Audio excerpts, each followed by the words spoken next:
So we are talking about the properties of the liquid, and that liquid is so far in still state, since there is no motion in the liquid. And if we are just having three items, three situations, let us see. So this is that container filled with liquid of uniform density. This is container number A. This is another container with the same liquid, the same level, that is B. And if we have, this is the third container. So this is, so if we have a body, that is this had this is one body, this is the second one, and this is that third one. This is this situation. So these are the three situations when a body is immersed in a liquid. This is completely immersed, but not at the bottom of this container. This is partially immersed, and this is just completely immersed in the, at the bottom of this container. So these are three situations, and now we will talk about the reason behind this. Since so far we were just thinking about that pressure applied by that that liquid, and if and accordingly that force also. So in this case, let us have one force applied along this direction, another force applied along this direction, one force that is applied in all direction. The force will be applied to that body. So the force will be applied to that body and normal to that surface of that particular body at that point. And we have calculated that pressure, and also if we are talking about that column of that liquid, and the pressure difference between top and bottom. So the pressure difference in the same level of the liquid, this is identical. There is no resultant pressure. So one pressure is applied along this, then another pressure is applied along this. So in the same level, according to that principle, according to Pascal's law, in the same level, the pressure will be identical. But here, if the level is different, the pressure will be different, and that depends on the weight of this body. So if we talk about the resultant force now, resultant force here, so far that we are just talking about the magnitude of force, just we are taking that magnitude. But now if we think about the direction also, then we will have the concept of resultant force. So now the resultant force of this body we have to calculate, the resultant force of this body we have to calculate, and finally also in the third situation. So the resultant force will be, so one force is applied along this positive x-axis, another force is applied in the negative x-axis, and since that pressure is identical and area of cross section is identical, then the total force will be calculated. Similarly, in this direction, if one force is applied, then the same force in the whole linear direction in the opposite, and it is completely immersed inside the liquid, then the force will be considered. But if one force is applied in this direction, another force is applied in this direction, and if this is just in this position, then another force is introduced here, that is known as the force of buoyancy. Force of buoyancy. So one force applying in this direction, that is weight of this. So this is the weight, and weight is equivalent to mass multiplied by Z. And this mass can be written in terms of density. If the density of this is solid, this is let's say sigma. So the density is let's say sigma, and the density of this liquid, this is that rho. So the density of liquid and body both are different. So if the volume of this body, so the volume of body, that is V, and the density is sigma. We have taken sigma. So this mass can be written as equivalent to the mass of body will be So the mass of body, that is equivalent to sigma multiplied by V. Okay, so this W, that is equivalent to sigma V multiplied by Z. This is the weight. This is the force toward the center of Earth. And to balance this body in this position, one force, this is applying along this direction, and this force is known as force of buoyancy, and this is actually equal to the total liquid replaced by this body. So this is the mass of liquid replaced by body multiplied by Z. Okay, so since it is completely immersed, then the volume will be same and the density is different. So this is V multiplied by sigma multiplied by Z. V multiplied by rho multiplied by Z. So what this force of buoyancy is what? This force of buoyancy is the force applied by liquid to completely immersed body or partially immersed body opposite to the direction of this weight. This is known as the force of buoyancy.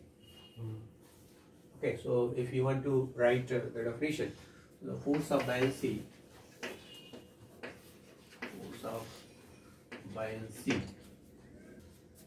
this is By force of buoyancy. This is force applied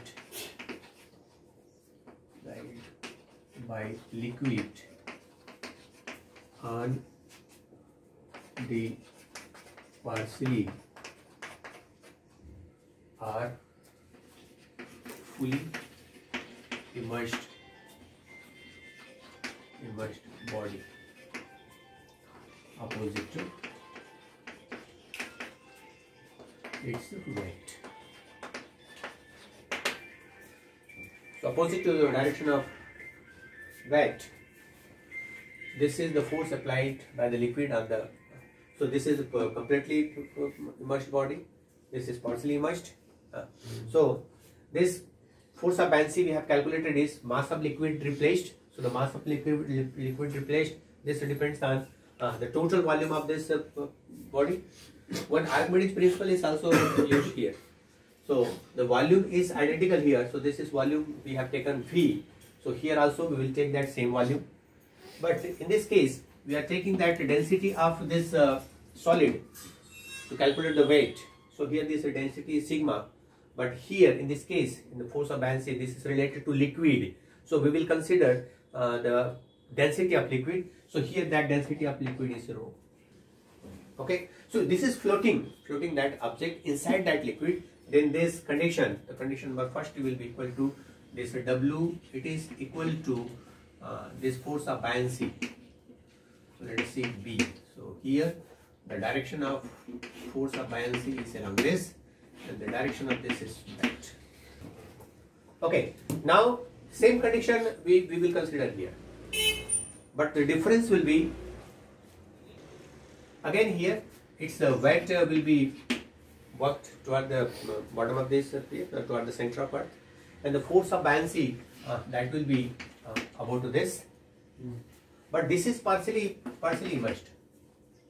Means if here we are taking this volume identical, this volume is V, this volume is V. Volume identical because this is completely immersed. But in this case, it is not. This is partially immersed. So we have to just take V prime in place of V, and that V prime is the volume of liquid replaced by this body. So here this force of buoyancy, it is equivalent to the density if this liquid is same, and this is rho, and the volume is equivalent to V prime, not V, multiplied by Z,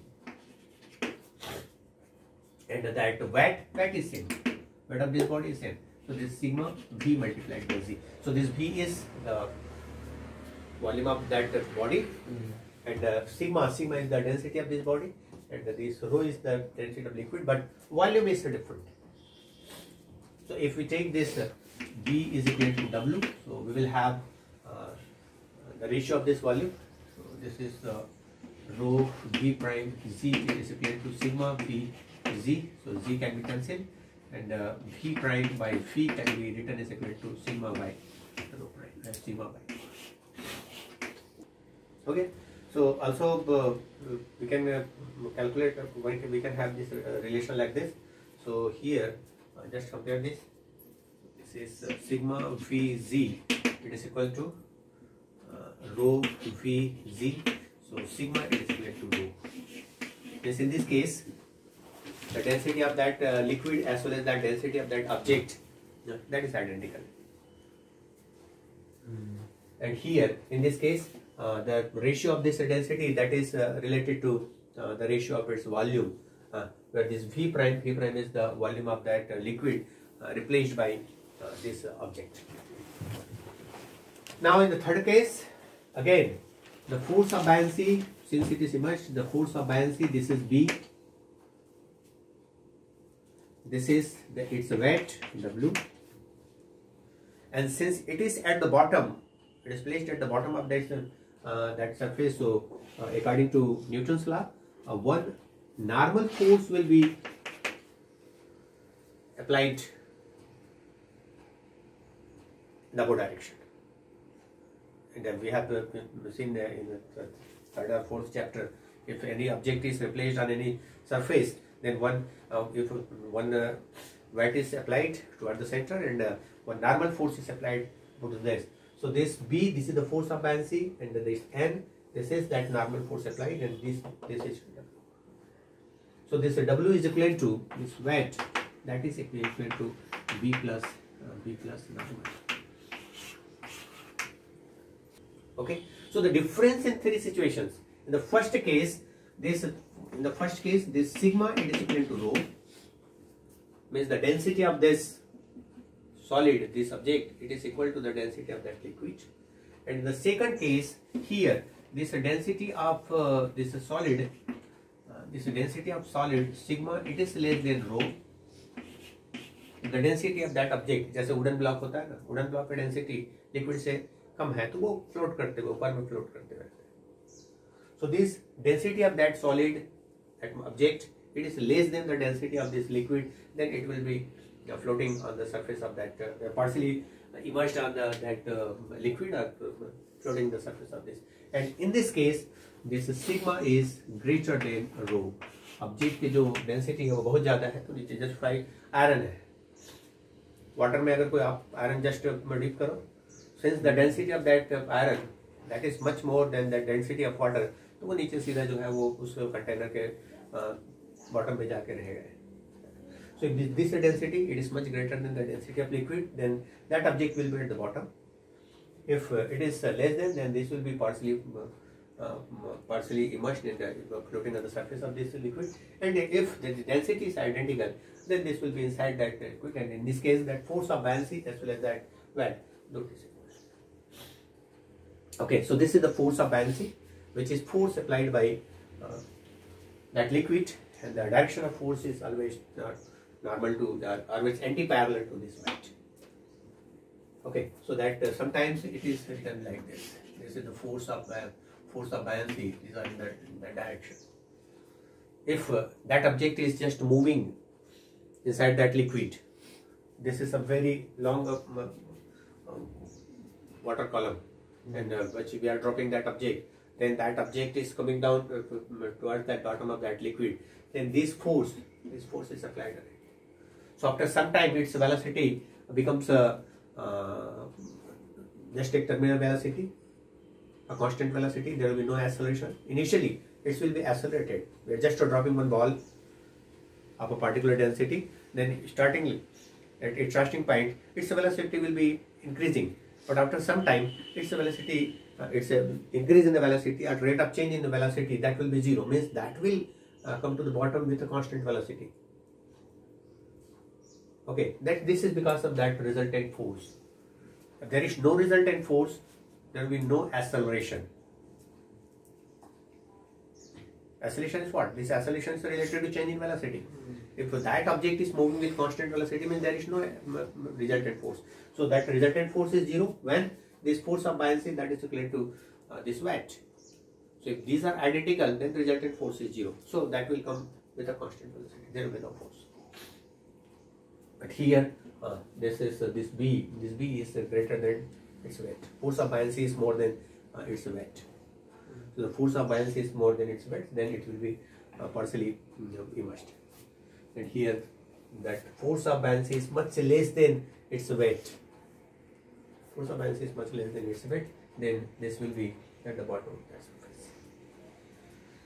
So in the next class, we will talk about now hydrodynamics, where we have to take the motion, that moving liquid, and then different kinds of motion of liquids, types of motion of liquids, and some principles related to flow of water in a tube. Okay, so I think 2 to 3 lectures this unit will take to cover.